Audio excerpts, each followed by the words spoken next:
Alright, y'all, and next we gonna be testing these spicy boys out of my Taurus thin J-frame stainless necking 2-inch snubby model 605 Chief Special, and this is that goddamn full powered big bad 357 mag,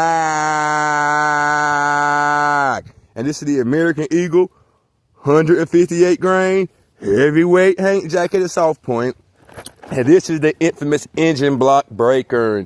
Back in the 1970s, law enforcement wanted ammunition that could penetrate through barriers and steel cars in the 70s. So they needed a load that would still blow clean through that violent, felonious piece of nigga shit, dookie man, cockeyed trash car, and still crack his goddamn engine block and crash him out in traffic. And I know you guys heard stories. This right here, this Federal American Eagle, this is the infamous police engine block breaker load. And now this load now is used for whitetail, large game hunting in black bear country. This is for good for whitetail deer, mule deer, hog, black bear, and even grizzly if you aim good enough. And now I'm using a Taurus 605 2-inch snubby, a lightweight. It's pretty girthy, but lightweight for a big bad 357 mag. So I know the recoil gonna be stout with these. I don't know if it's gonna be brutal, but I heard, so I'm gonna brace the impact because I heard these are pretty vicious, even in a 4-inch service side police revolver. And now this is a full power Magnum load. It's 158 grain heavyweight Hank jacketed soft point projectile traveling at 1,240 feet per second with 539 foot-pounds of miles of knockdown energy. Flipper, bleh. But out of my 2-inch snubby, now this is a 4-inch barrel, not the 2-inch snubby, this will be going to probably be about maybe 75 to 100 feet per second slower. So still at around 1,175 feet per second. That's damn supersonic good for a heavyweight projectile. And you're still going to be putting over 450 foot-pounds of miles of knockdown energy out of this little 2-inch snubby, which is more goddamn knockdown power than even the most potent 40 Smith & Wesson 45 ACP large caliber loads. And now this is a half copper, half lead jacketed soft point. It looks like a 30-30 rifle. This is exactly what it's made to do. Give you some deep rifle-like penetration, but still give you somewhat expansion. And now, ballistically, I'm gonna test these another day, but we're gonna just test the accuracy today. The violent, felonious piece of nigga shit, dookie, cockeyed trash man broke for bad, and that's finna be his ass. Alright, y'all know typical self-defense scenario. In my kitchen doing my Bible study, I hear this piece of violent, felonious piece of nigga shit, jigaboo trash, breaking for bad in my house, and that's finna be his motherfucking ass. You goddamn nigga man honker, you better leave. I'm finna blast your ass in the grass for this goddamn big bad 357 man. Great, Jake. And that bad boy has some kickjacks, and I just blowed his motherfucking head off, and I'm gonna show you. He's gone.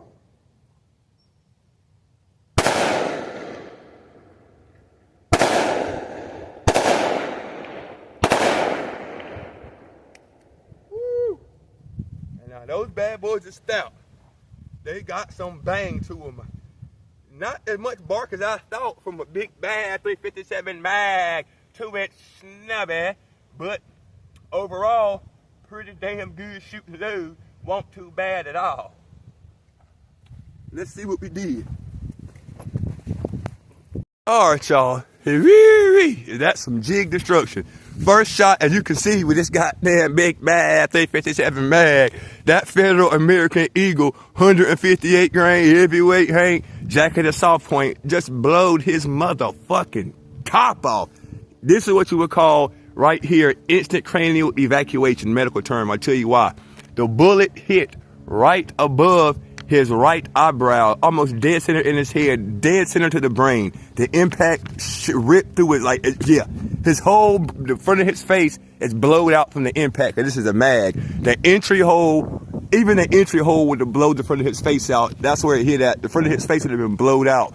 But the exit hole coming out the back, and as you know, a heavyweight Hank 158 grain jacket at soft point, big game hunting load, they're gonna go clean through a nigger jig's melon. The back of his head would have been clean, blowed the fuck off. Instant cranial evacuation from our very first shot. And that's why aiming what they say, quick,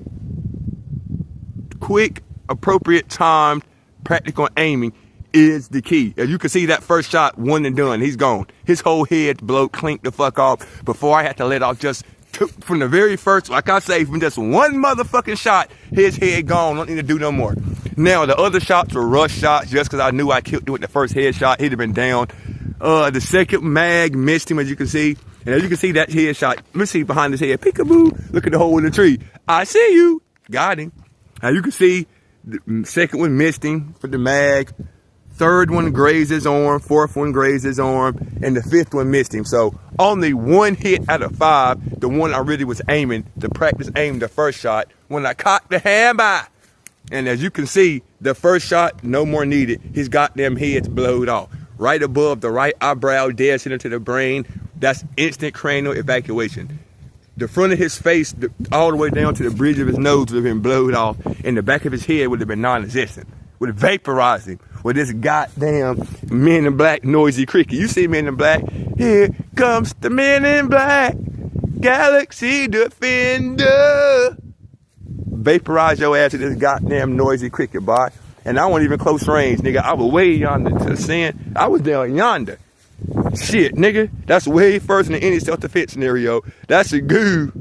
Whoa. 20 yards. He gone. You're done, son. And now, we're going to compare those to the, well, that's enough shooting for today. That's what I just want to show y'all, just the shattering effect of a 357 mag. Although I missed his arm, and those would have been slightly an inch over, his bone would have been shattered, ruined for life. And you can see, look how big those goddamn Magnum hoes chewed up this oak tree. And this is a goddamn tree. So imagine what it's going to do to a person. So yes, this is the shattering effect of the Magnum. As you know, his head's gone. But this is the par of a goddamn big bad 357 mag, even in a small 605 Taurus J-frame, stainless steel nickel 2-inch snubby, Men in Black noisy cricket pocket rockin'.